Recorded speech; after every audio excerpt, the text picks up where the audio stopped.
இது ஒரு சின்ன புதிர். நீங்கள் ரெடி தானே? இந்த 3 ஸ்விட்ச் வெளியே இருக்கு. இந்த அறைக்குள் ஒரு லைட் மட்டும் இருக்கு. அந்த லைட் ஸ்விட்ச் எதுவென்று கண்டுபிடிக்கணும். இதான் அந்த புதிர். கவனமாக கேளுங்க. ஆனால் நீங்கள் ஒரே ஒரு தடவை தான் உள்ளே போக முடியும். ஆனால் வெளியே இருந்து நீங்கள் எந்த வழியிலும் எவ்வளவு நேரமும் யோசிக்கலாம். அப்போ எந்த ஸ்விட்ச் அந்த லைட்டுக்கான ஸ்விட்ச்? எப்படி இந்த ஸ்விட்சை கண்டுபிடிக்கிறது? பதில் தெரிஞ்சா கமெண்ட்ல பதில் சொல்லுங்க. இப்போ இதுக்கான பதில பாப்போம். ஃபர்ஸ்ட் முதல் ஸ்விட்ச் ஆன் பண்ணிட்டு 10 நிமிஷம் வெயிட் பண்ணுவோம். A few moments later. இப்போ முதல் ஸ்விட்ச் ஆஃப் பண்ணிட்டு இப்போ இரண்டாவது ஸ்விட்ச் ஆன் பண்ணிட்டு உள்ள போயிட்டு பாப்போம். ஆனா நாம ஒரு தடவை தான் உள்ள போக முடியும்.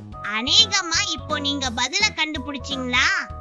எஸ், ரெண்டாவது ஸ்விட்ச் தான் இந்த லைட்டுக்கான ஸ்விட்ச். உள்ள பாருங்க, இப்போ லைட் எரியுது. இதுவே முதல் ஸ்விட்சா இருந்தா அந்த லைட் 10 நிமிஷம் அங்க இருந்ததுனால சூடா இருக்கும். இதுவே மூன்றாவது ஸ்விட்சா இருந்தா இப்போ லைட் எரியாது. ஆனா இப்போ லைட் எரியுது. அதுவும் இல்லாம சுடவும் இல்ல. இந்த லைட் ஸ்விட்ச் 2 தான் சரியான பதில். இது மாதிரி நிறைய புதிர தெரிஞ்சுக்க மறக்காம எங்க சேனல் சப்ஸ்கிரைப் பண்ணுங்க. மீண்டும் இன்னொரு புதிர்ல உங்களை சந்திக்கிறேன். பாய்.